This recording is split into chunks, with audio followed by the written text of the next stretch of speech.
Assalamu alaikum ve rahmetullahi ve berekatuhu. Kaderlik Facebook'taki dünyanın her qaysı cayları qeyrindaşlarım. Men Abdülaziz Beştoğrak İstanbul'dan sizlerge Allah'ın cennet salamı boğan. Assalamu alaikum ve rahmetullahi ve berekatuhu degan salam bilan birlikte biz şu aldığınki ayının 3. günden 7. ayının 3. günden itibaren 2017 yılı birlikte ögünüp kelibatkan konumuzdaki bu İslam tarihi degan bunu kitapniki bugün en ahirki dersini birlikte ögünüp turvatımız kadir başlayımız kadirli qeyrindaşlar. Şunda kılıp 350 tütbetlik böyle İslam tarihi degan kitapni şu Facebook'niki canlıq ders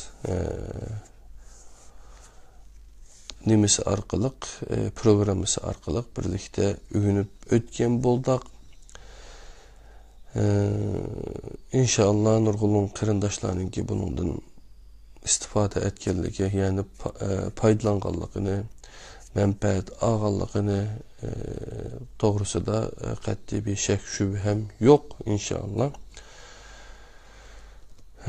Eğer üzü halap kitabını okuşunu halayan qeyrindaşlar İstanbul'daki kitapxanalardan setivasa boluta kadarlı qeyrindaşlar. Hakikaten bir aile yoki bir musulman degan qeyrindaşlarımızın ki bilishga tegishlik nur olgan narsalar yig'inchaqlanibdi bu kitapta. Biz en ahirki dersimizni birlikte ögünüp mağaylı kadarlı qeyrindaşlar.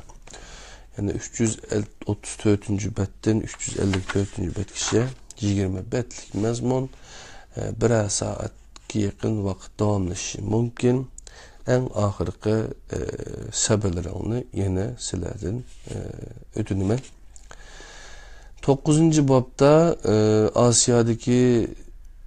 Asya kıtasındaki devletlerini, Müslümanlarını bir kata ögünüp öttük. Hem de 2. Afrika kıtasındaki Müslümanlar. İslamiyet Afrika kıtasının şimalığı 7. asırının oturlarında kirgen. Yerlik berberlerinin top bulup İslam dinine kirişi bilen İslamiyet 8. asırının başlarında bu yerge tamamen hakim boğan. İslamiyet'in tarqalışıdan keyin Şimali Afrika'daki Ağlabiler, İdrisiler, Fatimiler, Murabitler, Muvahhidler ve Memluk qatarlıq devletler tarafından idare kılıngan. Osmanlı Devleti 1519 yıldan başlap Şimali Afrika'nın hakimiyeti astığı ağan. Osmanlı'nın bu rayona kelişinin asaslıq sebebi Müslümanlarını başta Portugaliya, İspanya ve Nedik qatarlıq Hristiyanlarının dini, siyasi, hərbi besibini saklap keliş idi. Şimali Afrika uzun yıllarca Osmanlı hakimiyeti yaşayan. Avrupalıqlar Afrika'nın müstemlekesiga aylandırışqa başlagandan keyin 1920 yılı kelgende bu qıtanın büyük bir kısmını müstemleke qilgan. Başka devletlerdeki oxşaş müstemleke məqsədini əmələ aşırış üçün bu devletlerin yer astı ve yer üstü baylıklarını bulan talan qilgan. 2. Dünya Uruşu'dan keyin Afrika'da müstakillik köreşleri başlangan. 1950 yıllarda siyasi, iktisadi ve medeni özgürlükler boğan. Bu vaxtda Afrika xalqları keyni-keynidin müstakilliklerini qolga keltirgan. Şimali Afrika'da müstakillikni qolga keltirgandan keyin hakimiyeti kelgan kuchlar iqtisadi jihatdagi xalqning arzularına cevap verişte yetersiz kaldı. Bununla asasen bu rayonlarga hakimiyetga karşı muhalefet hareketleri başlandı. Mısır, Tunis ve Aljeriyada muhalefet xalqning histoshligini qo'zg'aydigan shuarlari bilan hakimiyet beshidagi kuchlarni qiyin ahvolga tushirib qo'ydi. Aljeriya hukumati harbiy kuchlarning yordami bilan muhalefet faaliyetlerini bastırıp devlette tinchlikni o'rnatishga tirishmoqda. Ama başka Afrika devletlerindeki o'xshash hareketler muqimlikni buzilgan dereceye berip yetkin. hakimiyeti kuchlarning xalqning qo'llashini qo'lga keltirishi qiyin ahvolga kelib qolgan va ba'zi vaqtlarda muxolifat kuchini hakimiyatga qatnashishda sinab qilgan. Günümüzde 15 Afrika davlatida nüfusunun ko'p qismini musulmonlar tashkil qiladi. Musulmonlar yashayotgan Afrika davlatlarini Shimoliy Afrika davlatlari va O'rta Afrika davlatlari deb bayon qilamiz. Shimoliy Afrikadagi islom davlatlari. Shimoliy Afrikadagi musulmon davlatlar Misr, Liviya, Tunis, Aljeriya, Marakesh va Mauritaniyadir. Shimoliy Afrikaning xalqi berberi bo'lgan g'arbiy qismiga Mag'rib deyiladi. Bu rayonga joylashgan Marakesh, Tunis va Aljeriya Mag'rib davlatlari ismi bilan bir to'plulik qurgan. Bu to'plulikda 1989 yilda Liviya va Mauritaniya qo'shilgan. Misr g'arbda Liviya, shimolda Qora dengiz, janubda Sudan ve Şərqdə Qızıl Dəniz bilan İsrail'e tutuşup turduğan bir Arab dövlətidir. Paytaxtı Qahirədir. Nüfusunun köp qismi musulmandır. İslamiyet Mısır'a Hazreti Ömer devrinde kirgen. Bu yer Əməvi ve Abbasi hakimiyeti bolğan. Bu vaqtda Mısır'da Tolun oğulları bilan Türklərinin hakimiyeti başlagan. Ularni yeni bir Türk xanədanı bolğan İhşitlər, Məmluklar, Osmanlılar davamlaştırgan. Osmanlılarning Mısır'da 1517 yılında başlagan hakimiyeti 19. asırning oxirlarigacha davom qilgan. Misr 1882 yılı İngilizlarning qo'liga o'tgan. 1922 yılı 22 fevralda mustaqillikqa erishgan. Misr mustaqil bo'lgandan keyin Falastin İsrail masalasiga duch kelgan.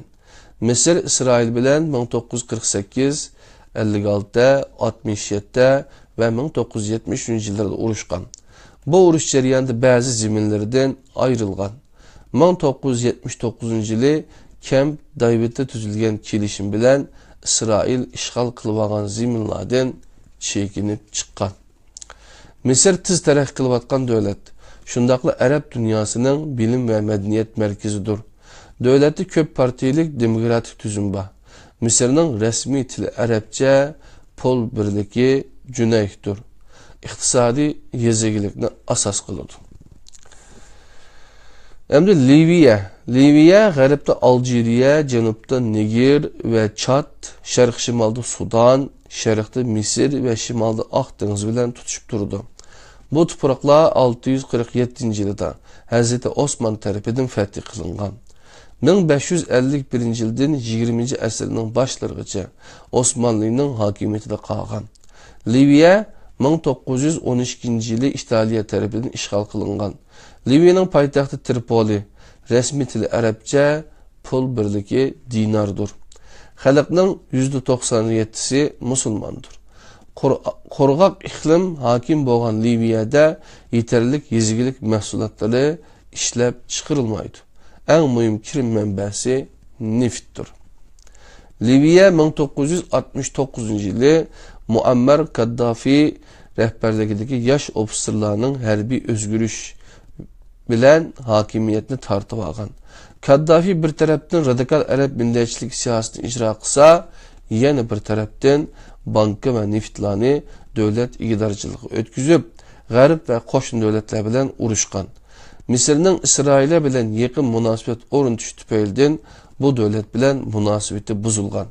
1977 yılı Çad'ның Auzu quruqluğunu işgal qilgan. Bunun bilen Çad, Liviya bilen Fransiya o'tturusu da resmi bölüngen.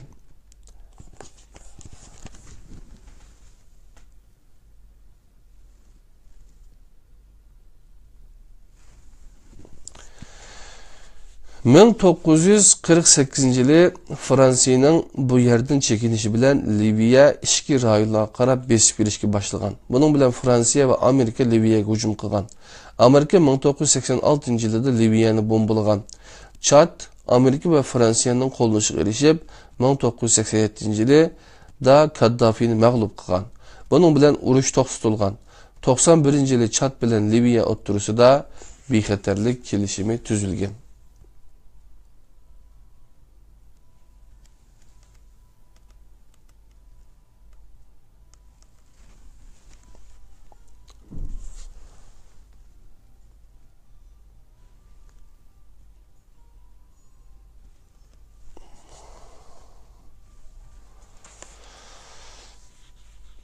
Liviya G'arb ve Birleşken Devletler Teşkilatı tarafından terörist devlet deb e'lon qilingan. BDT 1992 yılda Liviyaga qarshi embargo qo'ygan. Dunyoda ko'plagan davlatlar Liviya bilan havo qatnashini uzgan. Xalqaro jamiyat bu davlatni yetim qoldirgan. Angliya 1990-yili yuz bergan Lokarbiya aeroplan voqeasida Liviyani javobgar deb jakolagan. 2001-yil açılgan sotda Liviyalik teröristlerden birisi cinayetçi körüstülüp müddətsiz qamaq cezasına hüküm kılıngan. G'arbning Liviyada qo'ygan embargosi davom qilmoqda. Bunun bilan birga Kaddafi davlati de raqibsiz dahidir. O'lib ketdi bu odamlar. Tunis Şərq ve şimalda Aq Deniz, G'arbda Aljeriya, Janubda Liviya bilan chegaradoshdir. İslamiyet Tunis'e 647 yılda Hazreti Osman devrinde kirgen. 1534 yılda Barbaros Hayrettin Paşa tarafından Osmanlı devletine koşulgan. 1881 yılda Fransızlar tarafından işgal kılıngan. Tunis 1956 yılı 20 Mart'ta Habib Bourguiba rehberlikide müstakilliğe erişken. Devletin payitaxtı Tunis. Resmi til Arapça pul birligi dinardır. İqtisadi yezigilik ve sayahatçilik asas kılıdı. Bunun bilan birga to'qimachilik, avtomobil ve öy eşya sanat taraqqiy qilgan. Tunisni mustaqillik erishtirgan Habib Bourguiba 1975 yılda ömür boyu devlet reisligiga saylangan. O Tunisda taraqqiy qilgan zamoniy bir devlet qilish uchun ba'zi islohotlarni elib borgan. Faqat bu islohotlar 1980 yıldan keyin devletke ağır iqtisadi qiyinchiliklarni keltirib chiqargan. Islohotga qarshi bo'lgan o'qituvchi muxolifat faoliyatlarini kuchlantirgan. 1984 yılda açlıktan şikayet qilgan bir guruh oldi bilan namoyish qilgan. Keyin isyon qilishga boshlagan. Bourguiba bu hareketlerini bostirgan bo'lsa-mu, ammo bosh minister Zeynil Abidin Ali bilan arası buzilgan. Baş minister Zeynil Abidin Ali 1987 yıl 7. noyabrda armiyinin himayesi bilen Bourguiba'ni hakimiyetten düşürüp özü hakimiyetke çıkan. Köp partilik demokratiya kuruşqa tirişmaqda depti. Zaten o makamıdır hazır. Aljeriya şimalda Aq Deniz, şərqdə Liviya, cənubda Mali ve Nigeriya. G'arbiy janubda Moritaniya, g'arbda Marakesh bilan tutuşudu. İslamiyet Aljeriyaga 670 yılda kirgan. Bu devlet 1534 yılda Osmanlı tuproqqa qo'shilgan. 1830 yılda Fransızlar tarafından işgal kılıngan. Aljeriya xalqining 99% 1962 yılı 1 iyulda elib berilgan xalq sayılmada mustaqillik tarafda turib 1932 yıllık Fransız müstemlikisiga xatime bergan. Devletning paytaxti Aljeriyadır. Nüfusunun 99% musulmandır. Aljeriyaning iqtisadi tabiiy boyliqdan asas qiladi. Nefit ve tabiiy gaz zapisi nahayeti mol. Aljeriyada 1986 yıldan başlap köp partilik tüzüm yolu qo'yilgan. Fakat bu tarixdan başlap devlette siyasi ve ictimai qalaymaganchilik başlagan. Bununla asasen armiya bu afalga aralashib muqimsizlikni kontrol qilgan. Bo'lsa-mu, ammo ichki urush davom qilmoqda debdim Aljeriyada. Aljeriya hozir bir qanchaga bo'linib ketdi deymi? Marakesh podshohligi. Marakesh shimolda Oq dengiz, sharqda G'arbiy Sahra, g'arbda Atlantik okean bilan tutishudi. İslamiyet bu rayonga 8. asrning boshlarida kelgan. Devlet 1578 yılı Osmanlı toprakları qo'shilgan. 16. asrning oxirlarida ayrılgan. 19. asrda İspaniya Marakeshning shimoliga kelib o'rinlashgan.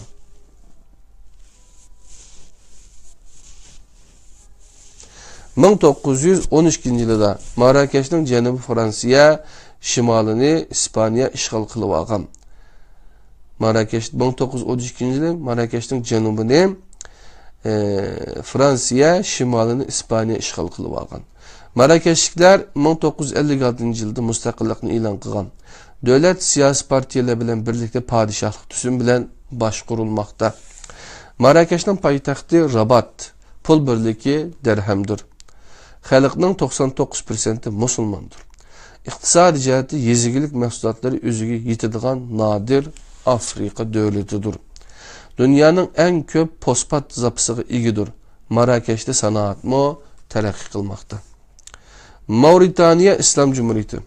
Şimalda Marrakeş ve Algeriya, G'arbda Atlantik Okyan, Janubda Mali bilen Senegal, Şerqda Mali bilen tutuşup durdu. İslamiyet Mauritaniyaga 11. asırda kelgan. Bu yer uzun vaqtgacha musulmonlarning hakimiyeti ostida qolgan. Mauritaniya 20. asrning başlarida Fransuzlar tarafidan ishg'ol qilingandan keyin 1960 yılı 28 noyabrda mustaqillikka erishgan. Mauritaniyaning poytaxti Nouakchott. Resmi til Arabcha pul birligi Mauritaniya Ouyasıdır. Nüfusu 1.800.000'dir. Nüfusning hammasi musulmondir. Davamlıq yüz berip turadigan harbiy o'zgarishlar sababidan davlatda siyosiy muqimlik saqlanmagan. İqtisadi yezigilik, chorvachilik ve baliqchilikni asos qiladi. G'arbiy Sahra.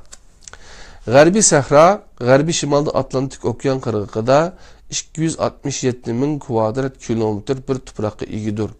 Devlet dünyanın mol fosfat zapısıga ega bo'lib, 1976 yılgacha İspanya'nın hakimiyeti ostida yaşagan. Bu vaqtda qo'shnilari Marrakesh, Algeriya ve Mauritaniya bu yerini öz tuproqlari qo'shish uchun talashgan. Marrakesh bu rayonda haqqi barligini jakalab, 1975 yılda G'arbiy Sahroga qarab Yeşil Qadam nomida bir harakat boshlagan.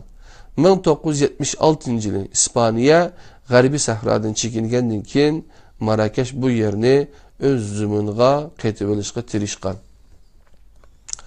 Marrakeshga en qattiq qarshilik G'arbiy Sahroning öz xalqidan kelgan. Mustaqil davlat qurishni talab qilgan Polisario fronti Algeriyaning qo'llashi bilan kurashga atlangan. Bunun bilan Sahra Arab Demokratik Cumhuriyeti qurganligini jakarladı. Bu devlet köp sonliq devlet tarafından to'nilgan. Ammo qo'shni davlatlarning G'arbiy Sahra ustidagi egidarish tashabbuslari to'xtamagan. Marrakesh bilan Polisario fronti o'rtasidagi urushda Birleşken Devletler Teşkilatı'nın tashabbusi bilan imzolangan 1991 yil kelishim bilan to'xtatilgan. Xalq saylimi elib berilolmagan. Bu sababdan G'arbiy Sahra masalasi hozirgacha to'liq hal qilinib bo'lolmadi. Depli qadrli qarindoshlar, birlikte o'rganayotgan kitobimiz İslam Tarihi degan bunun kitap qadrli qarindoshlar, Teklimekan Uyg'ur Neshriyat tarafidan 2014 yil İstanbul'da neşr qilingan kitap. Bugün en oxirgi mazmunni sizlar bilan birlikte o'rtoqlashyapmiz.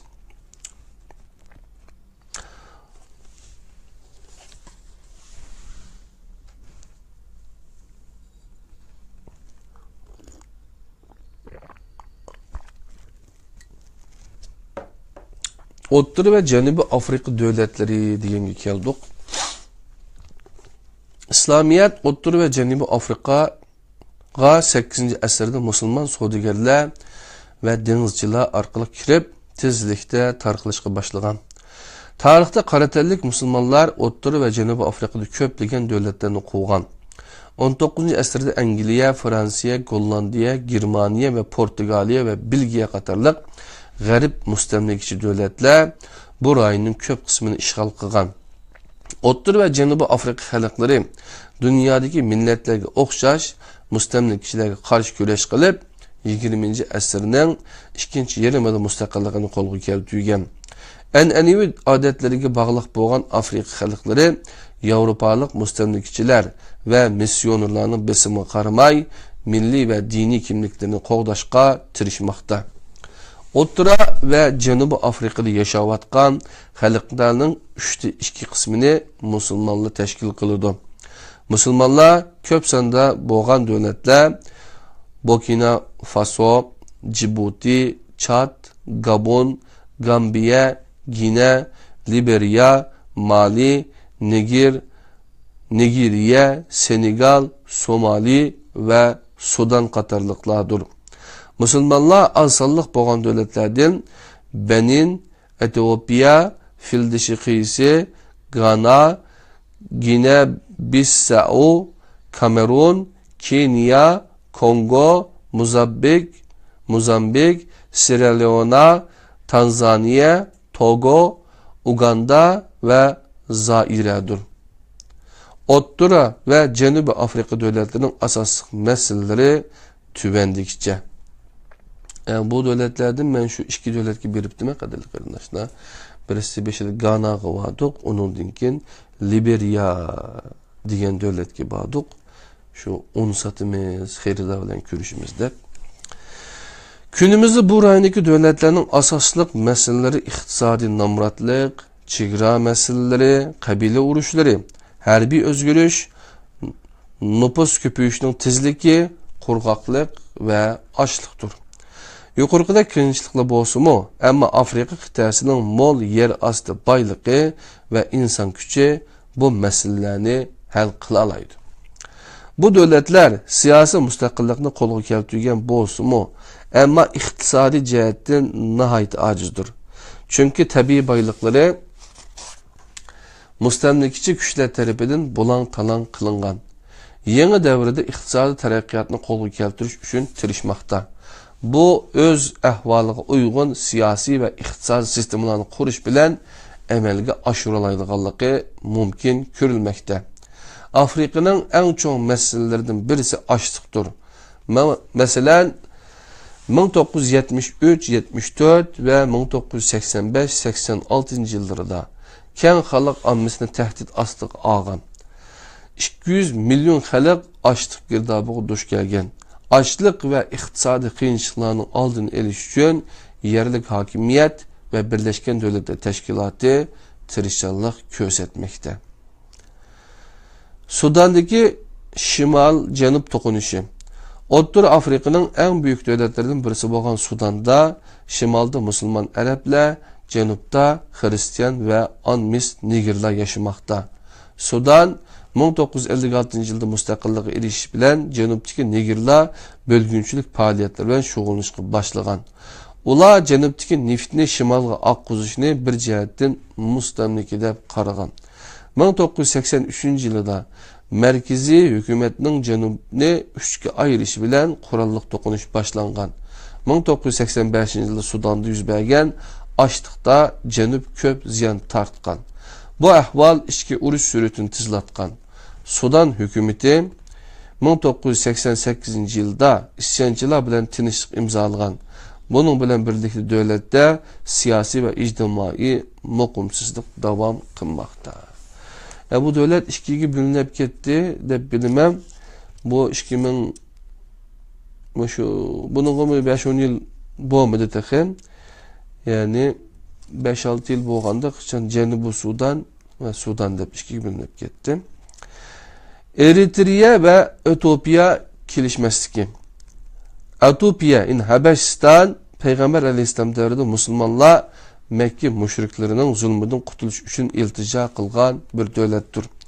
Etiopiya, Afrika'nın başka devletlerine okşaş mustamlikide kılıp 1941 yılda müstakillikə erişken. Fakat Etiopiya 1945 yıldan başlap Müslüman bir devlet bolgan Eritrea üstüde iqtidarlash haqqı talep kılışqa başlagan ve bu yerini 1952 yılda toprakları qoşqan. Bununla karşı Eritre'de Azatlık Fronti kurallı güreş kılıp 1991 yılda müstakilliğini qo'lga keltirgan. Somali'de içki uruş ve açlık. Somali 1960 yılda müstakilliğe erişkenden keyin Etiopiya bilen chegara to'qinishi qilish bilan birlikte bölgünçü partizanlar bilan güreş qilishga mecbur bo'lgan. 1988 yılda bölgünçü partizanlar paytaxt Mogadishu'ni işgal qilib hakimiyetini tartib algan. Bunun bilan başlagan içki uruş 92-93 yılı devletini açlık girdabıga mubtila qilgan. Bununla asasen BDT tinchlik qismi evatgan. Bu qismi qatılgan Türk armiyasi 1994 yılda qaytib kelgan. Faqat Somalidagi to'qinish kunimizgacha davom qilmoqda. Somalida qatl qarindoshlar, yine to'qinishlar, açlık, namuratlık, eşeddi besim peyda qılıqlıq xalqiga. Yani işki uruş, yani bununki mezhep uruşları, bu bir yerde hemmisi oxşaş bir millet bolmasa. Üçüncü, Balkan ve Avrupa devletlerindeki Müslümanlar degan mezmununu birlikte ügünümüz canım dostlarım. Balkanlığa İslamiyetini Türkler yetkizgen. Osmanlılar 14. əsrdən başlap Balkanlarını hakimiyet astığı ağan. Bu tarixdən başlap Balkanlarda Müslümanlar bir xalqni təşkil qılğan. Bu rayında İslamiyetin tarqılışıda Anatoliyadan bağan Türk mutasavvıflarının büyük rolü bolğan. Günümüzde Balkanlardaki Müslümanların bir kısmı Anatoliyadan bargan Türkler, bir kısmı yerlik Müslüman xalqlardır. İslamiyetni qabul qilgan Boşnak, Alban ve Makedonlardır. Balkan Müslümanları Bosna Hersek ve Albaniyada köp sanlıq, Makedoniyada az sanlıq halettedir. Bunun bilan birga Gersiya, Bulgariya ve Yugoslaviya qatorliq devletlerde ma'lum nisbatda Müslümanlar bardır. Birinci Albaniya. Albaniya şimal ve şarq şimalda Yugoslaviya, yani Qaradağ, Kosova, şarqida Makedoniya, janubida Gersiya, g'arbiy Adriatik dengizi bilan tutuşadigan bir devlettir. Bu yerde tarix bo'yicha ko'p vaqtlarda Vizantiya imperatorluğu ve Bulgarlar tarafidan işgal qilingan. Bu devlet 1479 yılda Fatih Sultan Mehmet tarafidan fethi qilinib Osmanlı'ya qo'shilgan. Albanlarning ko'p qismi 16. əsrinin o'ttirlirg'ich bir qismiga bir besimga uçurmay özlüküden İslamiyetni qabul qilgan. Albaniya 1912 yılı 28 noyabrda Osmanlı'dan ayrılıp müstakilligini ilan qilgan. Fakat nüfusunun ko'p qismi Alban bo'lgan Kosova, Sırbistan qolgan. Albaniya 2. Dünya Urushidan ilgili İtaliya, keyin Germaniya tarafidan işgal qilingan. Enver Hoca ve Muhammed Şahur rehberlikinde işgalden qutulup 1946 yılda sosyalist bir xalq cumhuriyeti kurgan. Albaniya 1980 yıllarda Varşava təşkilatı meydana kelgan özgürlüklərinin təsiriga uçurgan. Bu vaxtda 1985 yılı Enver Hoca'nın ölüşü bilen Albaniyada yeni devir başlangan. 1992 yıldaki sayılan bilen sosyalist tüzümden demokratik tüzümge ötken. İqtisadi cihetdə ve dini ibadetlerde mo erkinlik iki bolğan. Devletinin resmi tili Albançıdır. Paytaxtı Tirana, mühim şehirleri Durrës, İskodra ve Elbasan'dır. Albaniyada tabi baylıklar xrom, mis, tümür, kümür ve ormandır. İqtisadi yezigilikni asas qılıdı. Asaslık yezigilik məhsullatları paxta, tamaka, şeker qumuşu ve aptapperestdir. Asaslık sanaat türleri neft xemiye, metallurgiya, eynekçilik ve yinik sanaattir.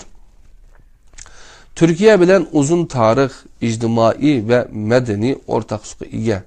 Türkiye bilen Albaniya o'ttirisi da keyingi yıllarda münasebetler terakki qilmoqda. İkinci Bosna Hersek Cumhuriyeti. Bosna Balkanların yerlik xalqidir. İlliriya menbelik Bosna kelimesi ayni isim bilen atıladigan deryadan kelib chiqqan. Bu isim keyin devletinin Kengrish Şimal rayonu üçün işitilgan. Dok ma'nosini ifodalaydigan Hersek ismi 15. əsrdə payda bo'lgan. Boşnaqlar uzun vaqt Vizantiya ve Sırplarning hakimiyet ostida yaşagan. Osmanlı Balkanlarda ilgirilib 1463 yılı Bosniyani, 1483 yılda Hersekni fethi qilgan. Köpüncü yazılarda turmuş keçirdiğen ve Ortodokslardan farklı bir Hristiyanlık aqidasiga ega bo'lgan Bosniylar özlerini Bugomin deb atagan. Sırplar Bugominlarga zulm qilgan. Qiyin sharoitlarda turmush kechirgan Bosniyaliklar Osmanlılarni qizg'in qarshi olgan. Boşnaklar Osmanlı hakimiyeti ve İslamiyet'in aqida sistemasidan ta'sirlanib, bir qism Bosniyaliklar musulmon bo'lgan. Bularga Boşnak deyilgan. Boşnaklar Osmanlı devletinin asli a'zosi sifatida ko'tarilib, hakimiyetde muhim vazifelerde o'ltirgan. Bosna Hersek 19 asrning oxirgi chorak yilida g'arbliklarning qo'liga o'tgan. Osmanlı Rus urushidan keyin 1818 yılda imzalangan Berlin kelishimi bu rayonning ahvoli haqida yangi qarorlar o'ttirib qo'ygan. Bu kelishim bilan Bosna Hersekning rahbarligi Osmanlı davlatiga bog'liq bo'lish sharti bilan vaqtliq Avstriya Vengriya imperatorligiga berilgan. Avstriya Vengriya imperatorligi 1908 yılı Bosna Hersekni tuproqlarga qo'shgan. Kelgüsüdün köp endişelengen Müslümanlar bu karardan keyin Türkiye'ye köçüp kelgan. Bosna Hersek 1918 yılda Sırp, Hırvat, Slovan birleşme padişahlığa qo'shilgan. 1941-1945 yıllarda Hırvatistan'a bağlangan. İkinci Dünya Urushidan keyin Tito rehberligida kurulgan Yugoslaviya Federasyonu qurg'uchi cumhuriyetler arasında yer algan. Bosna Hersek'te vaqtning o'tishiga ergishib din manbalik 3 medeniyet şekillengen. Müslümanlar Türk İslam medeniyeti, Sırplar Ortodoks Vizanti Slav medeniyetini, Hırvatlar Katolik medeniyetini qabul qilgan. Aslida köp medeniyetning şekillenishi bir alayidlik bo'lmay, aksicha davomliq ichki urush ve etnik to'qinishlarni keltirib chiqargan. Yugoslaviya 1990 yılında parçalanishga qarab yuzlanganda boshqa cumhuriyetlarga o'xshash Bosna Hersekmo 1991 yılında mustaqillikni e'lon qilgan. Yugoslaviya hukumati ve Bosna Sırpları davlat ishidagi Sırplarning Yugoslaviyaga bog'langanligini e'lon qilgan. Bunga asosan Bosna Hersekdagi Sırplar ve Müslümanlar o'rtasida urush boshlangan. Yugoslaviya armiyasi Sırplarga yordam berish uchun Bosna Hersek'e kirgen. Bunundan başlap Sırplar katliam qilishga başlagan. Bu vaqtda urush bir medeniyet ve hazarat katliamiga aylangan. Sırplar Türk İslam medeniyetiga ait köp sonda cami, medrese, kövrü qatorli qurilishlar bilan Saraybosnadagi islomiy qo'l yozmalar kutubxonasini yiqib ko'ydirib o'tgan. Xalqaro jamiyat bu qatliamni to'xtatishdan bir muddat chekingan. Türkiye ve başka İslam devletlerinin tinchlik o'rnatish haqidagi tirishchanligi bir natija bermagan. Ahirda 1993 yılında BDT Bosna Hersek'e tinchlik qismi emetgan. Bu qismga BDT qarori bilan Türkiye mo qatilgan. Bu qismlar Sırplarning qatliamini to'xtatolmagan. Bu vaqtda Hırvatlar, Boşnaklar o'zaro kelishgan. İki taraf birleşip 1995 yılı Sırplarning işgalidagi bazı rayonlarni qaytirib olgan. Bu vaqtda Amerika ve NATO Şimali Atlantik Ahdi Teşkilatı'nın muzokiralari natija bergan. 1995 yılı 21 noyabrda Amerika'nın deniz bazası Dayton'da ve 1995 yılı 14 dekabrda Paris'de büyük bir murasim bilan imzalangan tinchlik kelishim bilan urush to'xtatilgan. Bu kelishim bilan Bosna Hersek Cumhuriyeti nomi ostida bir Boşnak ve Hırvatlarga ait Bosna Hersek Federasyonu, yana birisi Sırplarga ait Sırp Cumhuriyeti qurilgan. Bosna Hersek Cumhuriyetining qo'shnilari g'arbda Hırvatistan, sharqiy janubda Qaradağ, sharqda Sırbistondir. Devletinin payitaxtı Saraybosnadır. Muhim şehirleri Tuzla, Mostar, Regina, Bihak ve Gorak'dadır. Bosna Hersek'nin tili Boşnakça, Hırvatça ve Sırpçıdır. Pul birligi Bosna Hersek dinari ve Hırvat konası. Dini İslamiyet, Hristiyanlık, Ortodoks ve Katoliktir. iklimi kurgak iklimdir.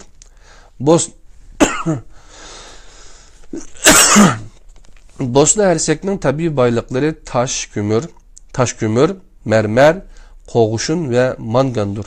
Asaslık yezigilik mahsulatları üzüm, buğday, kunak, yanyu. Asaslık sanaat türleri polat dümür, yağaç saymanları, ayak ve tokumunçuluktur. Uzun ve bay medeniyet igi boğan Türkiye bilen Bosna Hersek münasebetleri kündü güçlenmekte. Üçüncü, Bulgariya ve Giresya'daki Müslüman Türkler. Bulgariya Osmanlı hakimiyetinde 500 yıl kalgan. Bu vakt içinde bulup mu Anatolia'nın köp sanda Türk, Şarkı Şimal ve Garbi Şimal Bulgariya'ya yerleşken. Bunun bilen birgi bu rayonlarda ilgiliki devirlerden kalgan Türkler mi var idi? Bulgariyadaki Türkler milli kimlikini saklap kalgan okşaş, bu topraklarını bir Türk vataniga aylandırgan. Osmanlı devleti bu yerden çekinip çıkan vaxtida Türklerinin nüfusu 1,5 milyon etrafıda idi. Bulgariya 1908 yılda Osmanlı'dan ayrılıp müstakillikni ilan qilgan. İkinci Dünya Urushidan keyin sosyalist kutupqa ketilgan. Bulgariya müstakillik erishgandan keyin bu yerdagi Türklarni Bulgariyadan chiqarishga uringan. Bo'libmi sosyalist davrida siyosiy, iqtisodiy ve medeni haklarga cheklama qo'yib, Türk nüfusunu ko'chishga majburlagan. Bunun bilan besimning eg'irlishi agishib, 1950 yılda Bulgariya ve Türkiye o'rtasida ko'chmanlik kelishimi imzolangan.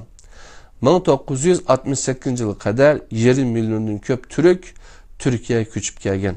Bulgar hükümeti 1985 yılı Türkçe o'qishni cheklab, Türk ismini mecburi almashtırıp, ibadetlerge cheklama qo'yib, Türklerni assimilasiya qilishga tirishgan. Bulgarlaştırışga qarshi chiqqan Türk yezilarini askeri qismlar bilan Qo'rshovga olgan. Bu zulmlarga bardoshlik berolmagan 300 ming Türk Türkiye'ye ko'chishga majbur bo'lgan. Bulgariya 1990 yılında sosyalist tüzümge xatim berib, demokrat tüzümge o'tgan. Bu davrda siyasi, ijtimoiy ve medeni haklar qaytarib berilib, Türkler üstüdeki zulüm to'xtatilgan. Yeni devrede Türkler devletinin siyasi ve iktisadi tüzümüge qatnashishga tirishmoqda. Bir asrga yaqin Türk hakimiyetinde qolgan Giresya'ga ko'p sonda Türk urulashgan. Bu yerdagi Türklerning bir qismi 1923 yılı Lozan Tinchlik kelishimiga asosan Türkiye'deki Rumlar bilan almashtirilgan. G'arbiy Trakiya Türkleri bilan İstanbul Rumları bunun sirtida qolgan. Lozan Tinchlik kelishimi aynı vaqtda Türkiye ve Giresya'nın azsalliq millatlarga o'xshash haq berilishini talab qiladi. Giresya bu talabni rad qilib, Türklerni izdigan bir siyaset yürgüzgen. Yani Giresya Yunanistan deb qo'ydi. Vaqtning o'tishi bilan Türklerning ana til, o'qish, madaniy ve ijtimoiy haqlarini bermagan. Yana Giresya Lozan Tinchlik kelishimi bo'yicha faoliyat ilib boradigan muftiliklarga cheklama qo'ygan. Giresya hükümeti Türk topraklarını devletleştirish, Türklerge boj qo'yish ve ishlab chiqargan sifatli tamakini nayt arzon bahoda setib olish qatorliq iqtisodiy besimlarni qilgan. Giresya'nın bu siyosati Ege aralları ve Kıbrıs meselesi qatorliq meselelerdə Türkiye bilan münasebeti buzulgan devirlerde Türkler üstündeki besim texmo küçeygen. Giresya hükümetinin zulmünden korkmagan Garbi Trakiya Türkleri milli kimlikini qo'g'dab, u yerda qilishga g'ayrat qilmoqda.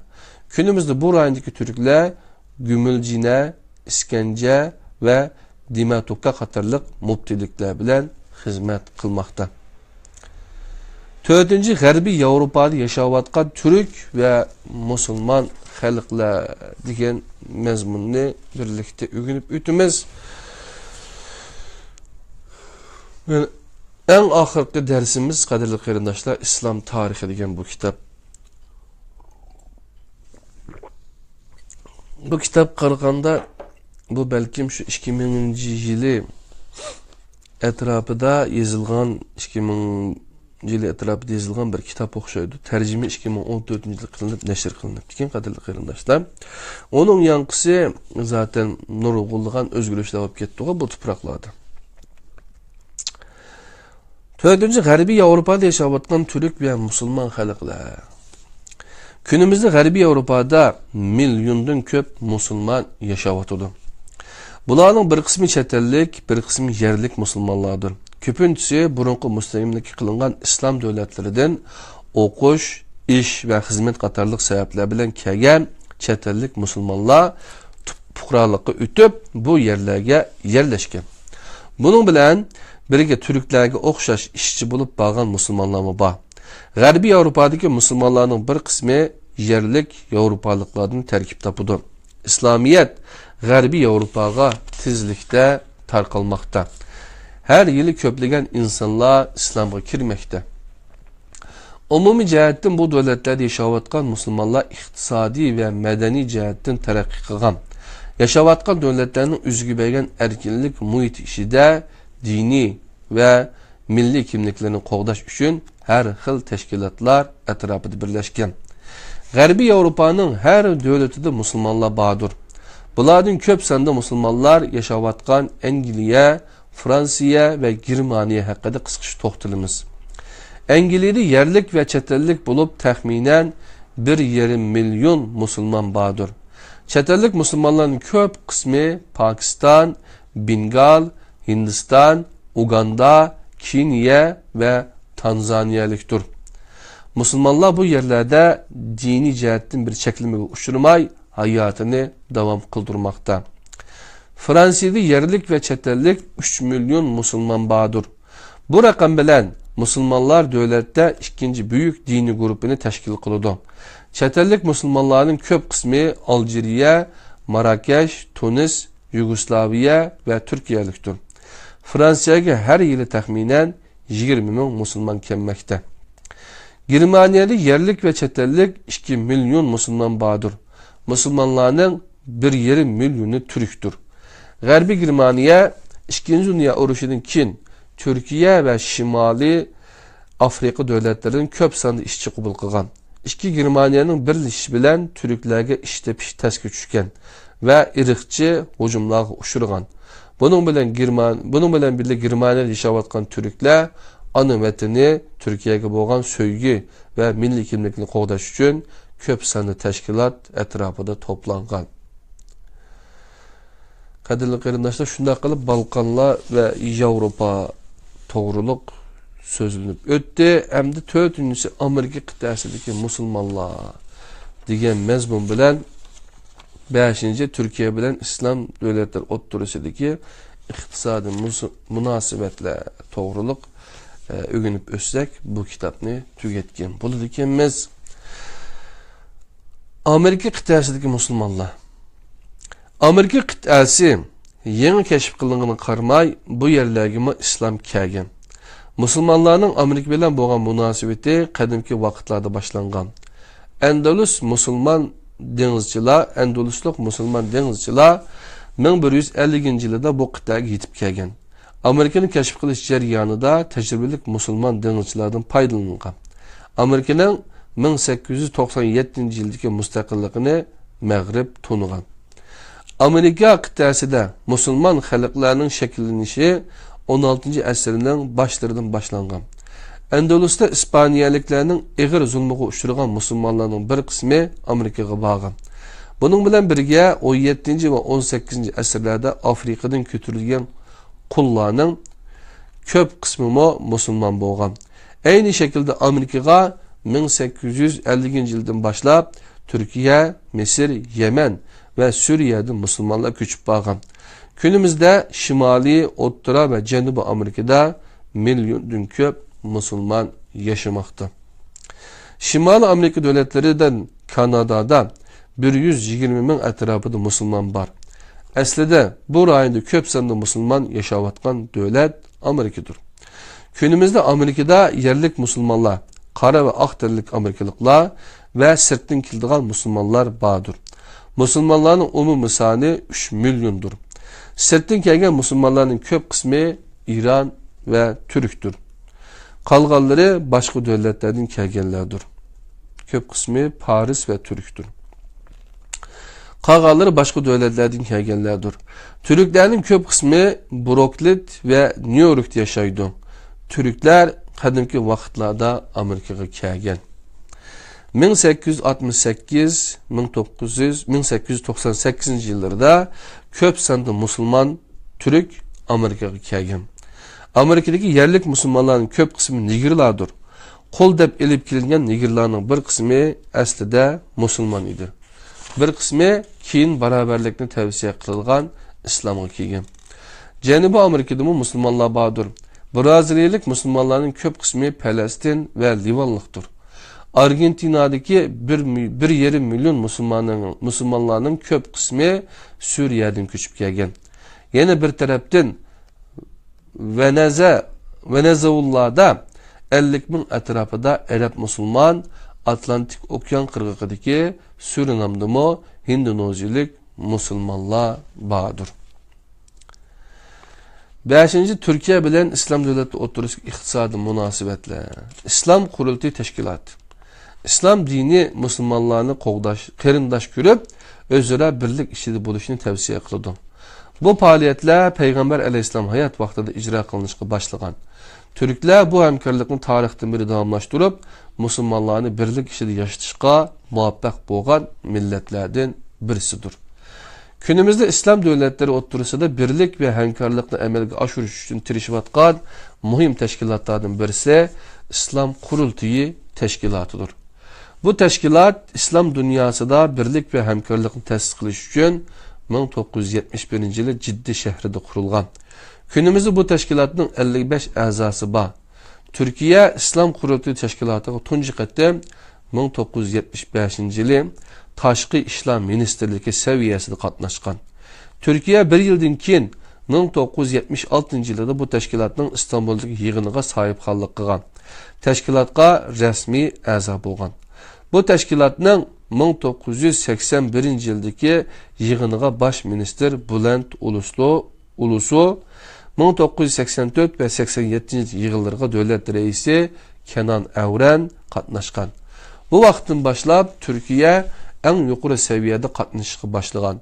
Türkiye bu teşkilatta iqtisadi meselelerge ehmiyet bergen. 1980 yıldan başlap bu teşkilat arkalık İslam devletleri oturusida iqtisadi münasebetlerini güçlendirishga tirishgan. Türkiye 1984 yılı Kazablanka'da açılgan yığında İslam Kurultayı Teşkilatı İqtisadi ve Ticari Hemkarlığı Daimi Komitesi'nin reisliğine saylangan.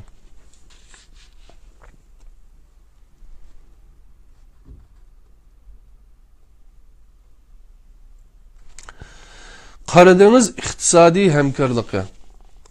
Bu teşkilat Türkiye'nin rehberliğinde Karadeniz'e çegrası bolgan devletler oturusida iqtisadi münasebetlerini güçlendiriş için kurulgan. 1991 yılı 12 ve 13 Mart'ta Bukureş'te. 1991 yılı 23. 24. April Sofya'da yığın açılgandan keyin 1992 yılı İstanbul'da tuncu qatim yığın açkan. Bu yığınga Türkiye, Albaniya, Azerbaycan, Rusya, Ukrayna ve Gerisiya katnaşkan.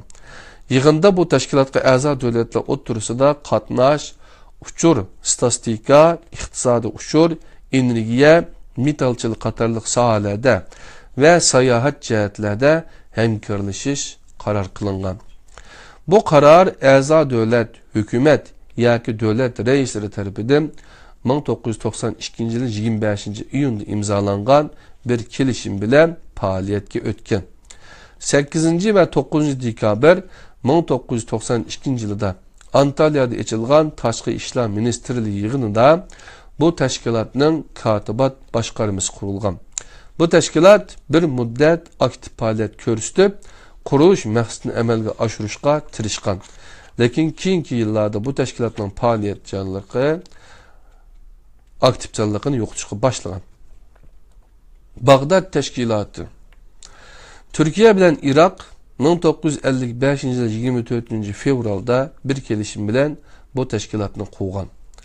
Bu təşkilatın məqsədi bu rayonda tinchlik və bexatarlikni amalga oshirishga tirishish və Sovetning Yevroasiya və O'rta Sharqqa kengayishini to'sishni maqsad qilgan.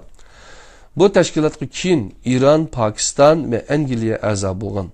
1959 yılda Irak'ның a'zoligini chekinib chiqishi bilan ismini Merkezi Kelishim Teşkilatı deb almashtırıp merkezini Ankara'ya yötkigen. Lekin arzu qilgan muvaffaqiyat hosil bo'lmaganligi uchun oldi bilan İran, uningdan keyin Pakistan a'zolikdan chekinib chiqqan. Shuning bilan bu tashkilot 1979 yilda taqalgan. Taraqqiyot uchun rayon xarakterlik tashkilot. Bu tashkilot Pakistan, Türkiye, İran o'rtasida 1964 yilda qurilgan.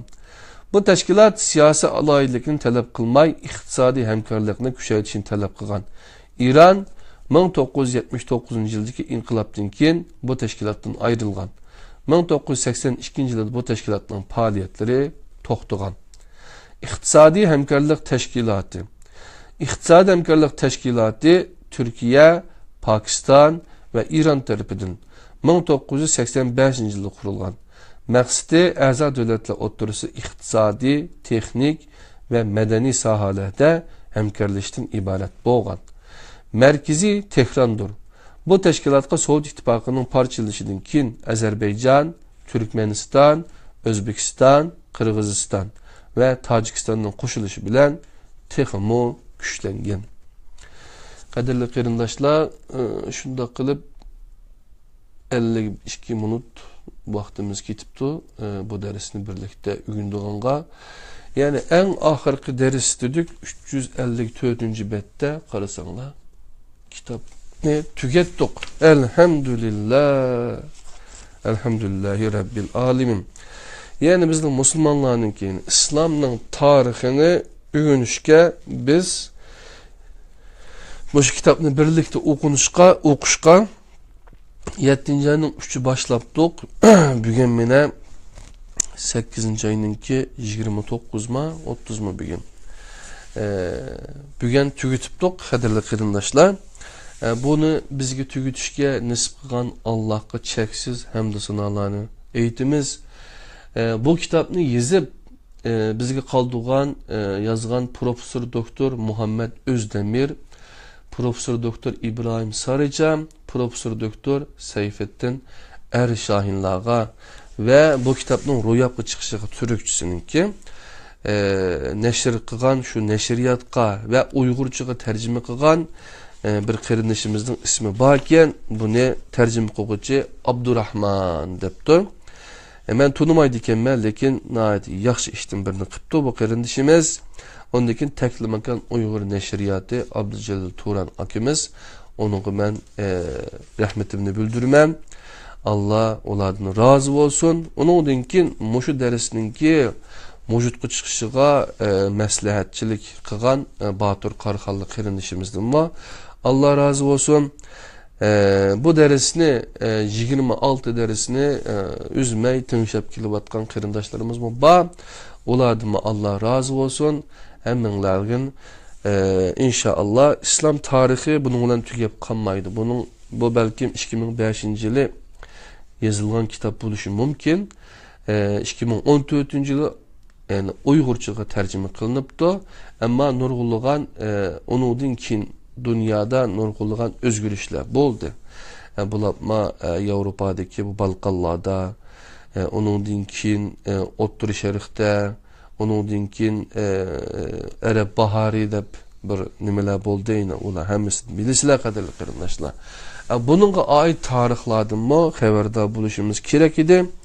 Biz bunu qilolmay qoldik. Shundan o'sima turkcha bildigan qarindoshlarninki ko'proq shu turk olimlarimizning yozgan televizor programları olsun, yozgan kitoblari olsun, televiziya programları olsun, shulardan foydalanishni umid qilaman inshaalloh.